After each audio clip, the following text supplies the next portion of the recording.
Hello everyone, and welcome to SUNUP. I'm Lyndall Stout. OSU Extension educators from around the state are on the OSU campus this week. They're meeting, getting new ideas, and planning for the future, all to better serve Oklahomans. We're having our biennial extension conference where our field staff from around the state, as well as our state and area specialists, join for professional development. This particular event is extra exciting because we've been joined by the presidents of our fellow land-grant institutions in Oklahoma, as well as the director of the National Institute of Food and Agriculture. So we're unique in Oklahoma in having land grants that were enabled by 3 different legislative acts: 1862 for OSU, 1890 for Langston, and 1994 for College of Muscogee Nation. So no other state in the nation has represented as all 3 land grants.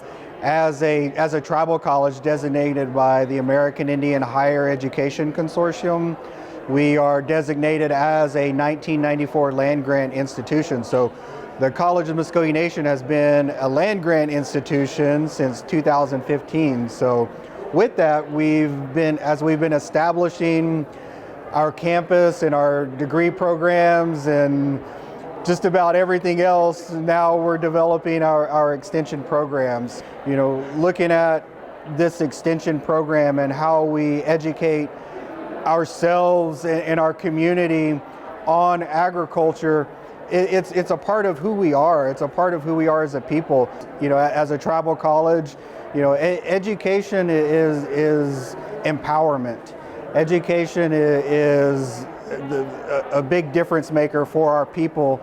You know, to have these degrees, to have a tribal college within the state, within our reservation boundaries, is a great opportunity for us. But it's an opportunity for us to better forge relationships across all levels of the extension system. And so it's important for our success that our county, our area, our state staff work together to collaborate. And so the professional development that we do here is not targeted to an individual program area, but to develop our skills as professionals.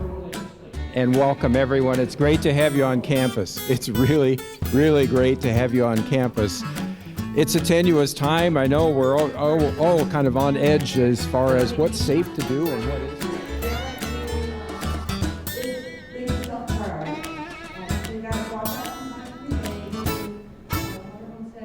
Also at the meeting, the person who leads the division of the USDA that funds extension, 4-H, and ag research.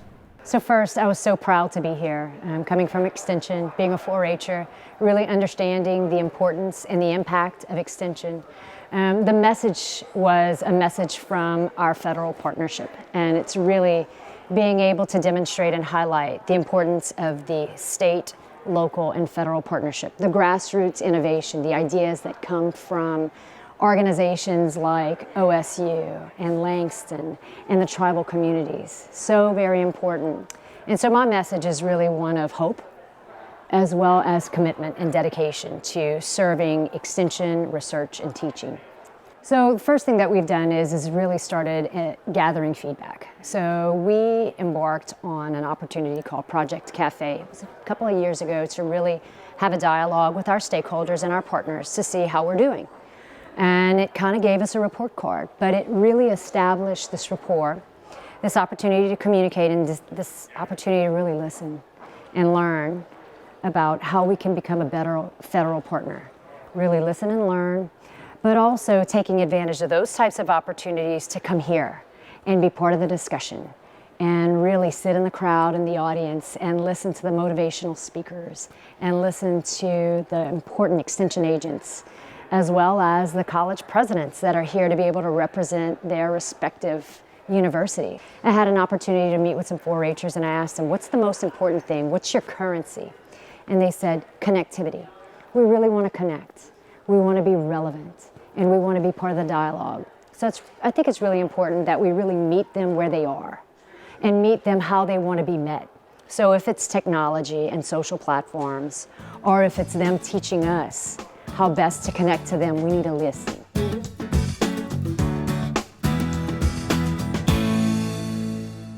We're joined now by Dr. Derrell Peel, our livestock marketing specialist. Derrell, let's dive right in and look at how the cattle market situation is shaping up for this entree into 2022.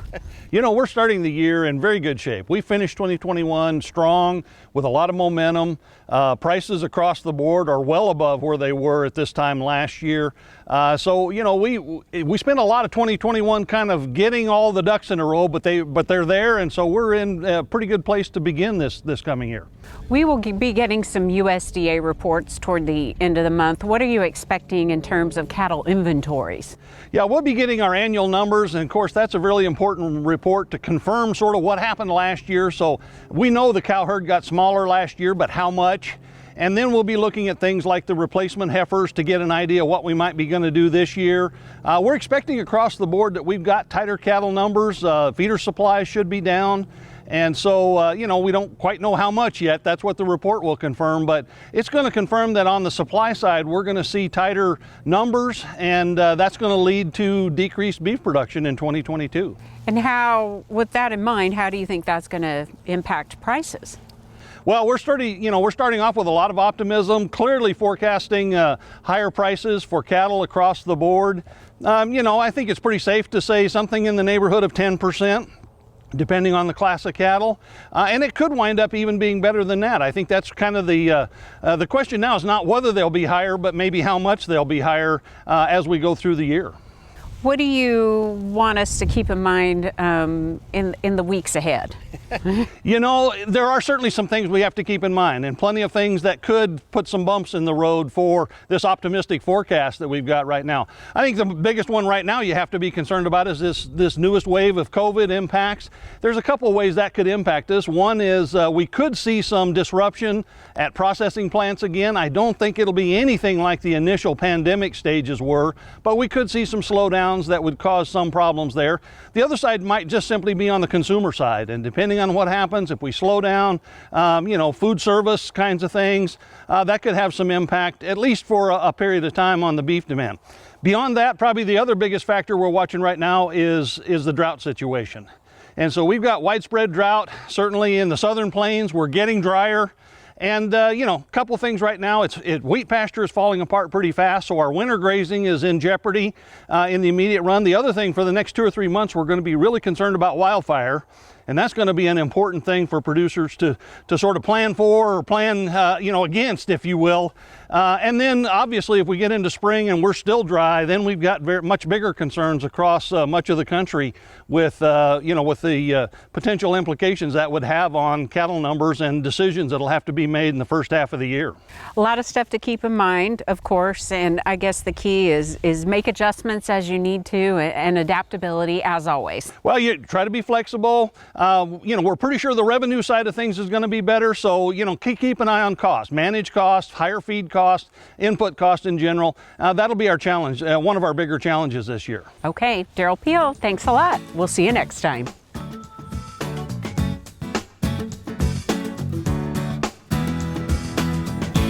Time for the Mesonet Weather Report. I'm Wes Lee. There continues to be a distinct separation between those in the east with adequate moisture and those in the west experiencing drought conditions. This divide between east and west is clear on this map, showing how long it has been since receiving at least a 1/4 inch of rain.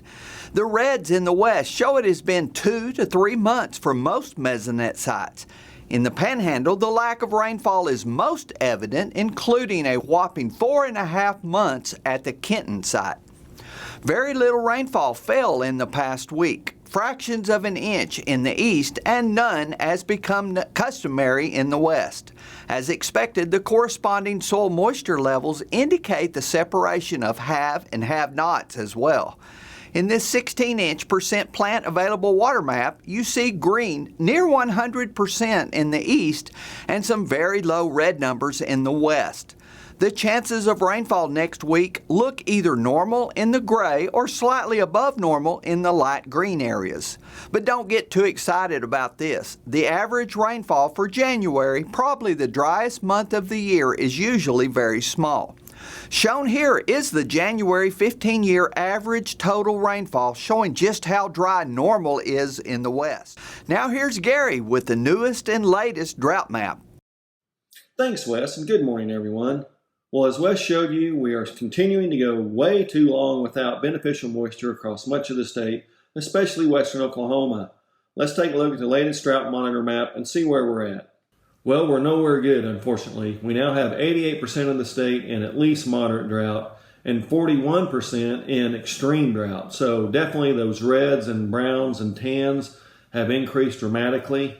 We do see that in the latest change map for the last 2 months, and that's really indicative of what we've seen during that record warmth of November, December, especially December, which ended up being the warmest December on record. We do see the changes of 2 to 3 classes over the last 8 weeks, especially across parts of northwest Oklahoma and down in south central Oklahoma. So rapid drought development for the cool season. Normally we would see this during the summer, but with the record warmth, it's happening in the winter as well. One of our big changes from last year is our snowfall, even through this mid part of January. This year we can see basically we've had about a trace to less than 1/10 of an inch across parts of the state. So not much at all, and that's really indicative of what's happened across the southern tier of the United States as well. Now compare that to last year at this time, where much of the northwestern quarter of the state had seen more than 1 foot, and in some cases more than 2 feet of snow. And just about everybody had seen several inches. Maybe down in the southeast they were still lacking, but they certainly filled in later on in our February deep freeze event. So we've had a lack of winter precipitation this year, maybe a little bit more winter temperatures, and it looks like we have a possible pattern change on the way for later in the next week, with cold air spilling down into the eastern half of the United States, including parts of Oklahoma, according to this 8 to 14-day temperature outlook from the Climate Prediction Center. I don't think we necessarily need the pattern change in temperature, we need it in precipitation. We definitely need rainfall or snowfall, and we need a lot of it. That's it for this time. We'll see you next time on the Mesonet Weather Report.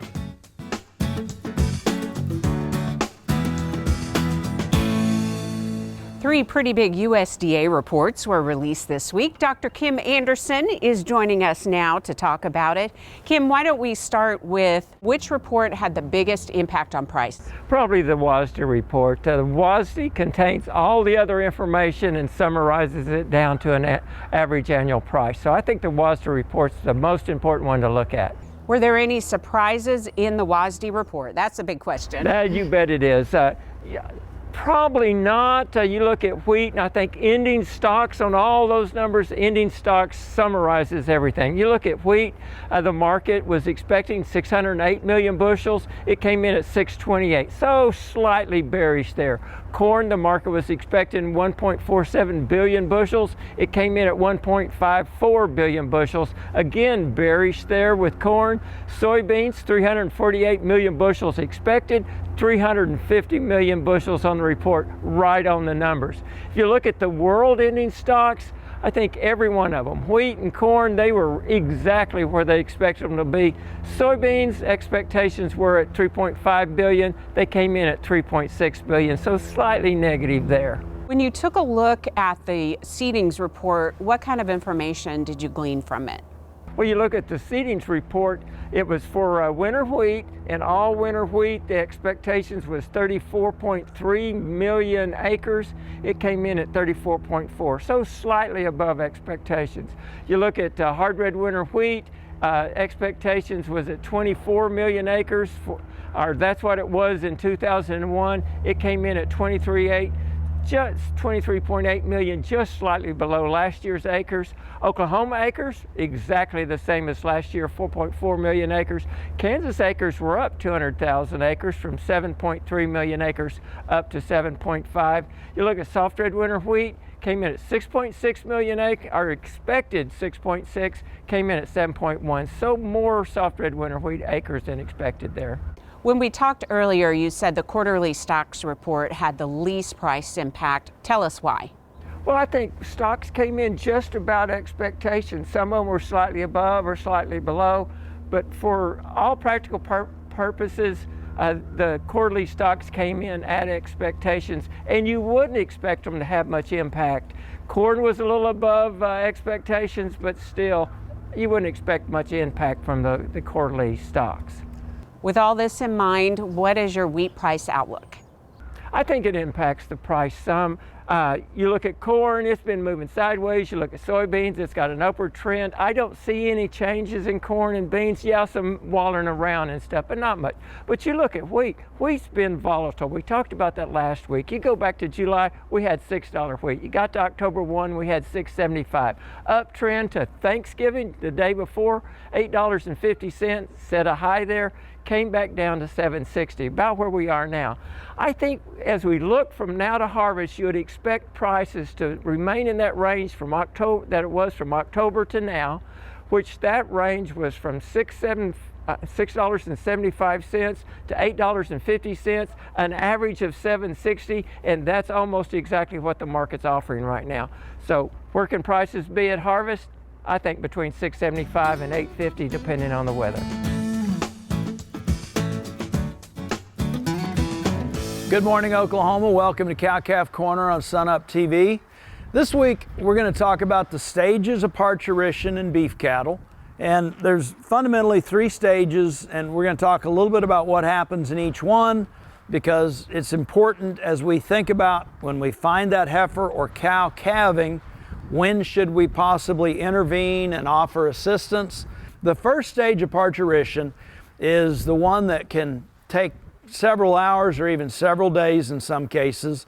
This is when we might see that heifer or cow separate herself off from the herd, maybe not coming up to feed, and there's beginning to see some dilation of the cervix inside as she gradually prepares to give birth to that calf. The second stage of parturition is when we officially see the water bag. And this is what we say we always want to start our clock, so to speak, because that second stage is actually having the calf and the fetus actually comes out. Now, this is the one that should occur in a more brief amount of time, but if we see that heifer or cow that's off by herself and we don't actually see a water bag or anything initially, that means she's probably still in stage 1. Stage 2 is going to start if we see the water bag. Typically at this point, if we are looking at a heifer doing this for the first time, we expect her to be able to have this calf unassisted within an hour of seeing the water bag. If it's a mature cow, we're more likely to see it happen in about 30 minutes. Now, we say start our clock when we see the water bag, because if we start to exceed those amounts of time, we probably want to get that cow or heifer in a chute, get her cleaned up, get ourselves clean, get an OB sleeve on, get some lube, some kind of AI lube, something like that. And with her secured in a chute for everybody's safety, we're actually going to palpate, go in here, see what's going on. And as long as we have still got an intact water bag around this fetus, if we are seeing feet coming to us first and a nose of a calf right behind that, if we can potentially reach up in here and determine that the spine of that calf is up against the spine of that cow or heifer, we know we've got a normal presentation with front feet coming out first. If a water bag's still surrounding that calf, it's safe to give her a little more time to try to complete this process for herself. If we've got a broken water bag, we need to act and potentially start to provide some assistance and help get that calf or that fetus on out at that point in time. If we reach in here and we are not feeling front feet and nose of calf, we've got an abnormal presentation. Calves can be coming backwards, upside down, have a head back, a leg back, any number of things that we may not be able to fix by ourselves, and it may be time to call our veterinarian and get some assistance in that form to actually help this process along. When the calf is born, that is the completion of stage 2. Stage 3 of parturition, or the calving process, is actually expelling the placenta. That should happen within a few hours after the calf is born. In some cases, it may take up to several days. 4 to 7 days is not totally uncommon. The one thing, if you see retained placentas and that cow hasn't shed that placenta within 6 to 12 hours after giving birth. Don't proceed or try to pull that out. We potentially do some damage inside if we take that approach. It can take up to several days. If you've got a cow with a retained placenta, keep an eye on her over that time. If she begins to act sick or off, we may need to intervene, give some antibiotic, and make sure we haven't got some kind of an infection working there. So that's a quick overview of the 3 stages of parturition and some ideas about when we should intervene, offer some assistance, so we try to get more live calves born and on the ground and bump up that percent calf crop weaned in our cow herd. Thanks for joining us this week. Look forward to seeing you in the future on Cow Calf Corner.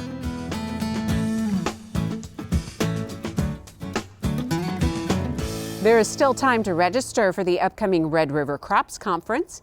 Here's our ag educators Gary Strickland and Aaron Henson with more. It is January 19th and 20th, and this year the Red River Crops Conference will be held in Altus, Oklahoma. And we're going to have a little bit new venue this year. We're going to meet out at the Jackson County Expo Center, which is located on 300 South Todd Lane in Altus.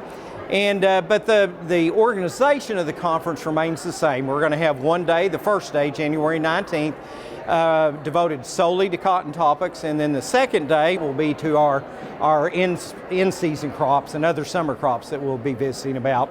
Our partners from Texas A&M is done this program with us for the last several years, obviously, and great partners, and we rotate that for that reason back and forth across the river into Texas. And we've had anybody from the state, obviously, Oklahoma and Texas are welcome, but also we've had some from 2-3 states away. Register, really, at this point, I'd say just come and register at the door as you get there. And one thing that's important to us as well, and this past year it's really became more of an issue for our agriculture producers, and that's going to be continuing education units for the private applicator's license. One thing we'd say is at the conference that we are going to offer 3 CEUs for private applicators in categories 1A. We'll offer also those 3 CEUs in category 10, which is for your government extension and research personnel.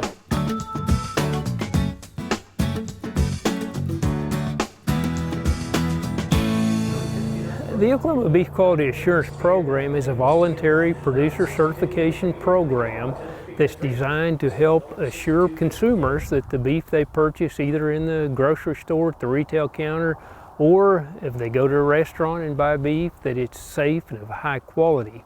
It's also designed to help producers make a connection that their daily production practices can and will affect the safety and quality of that product, even as far back as the cow-calf segment of the industry.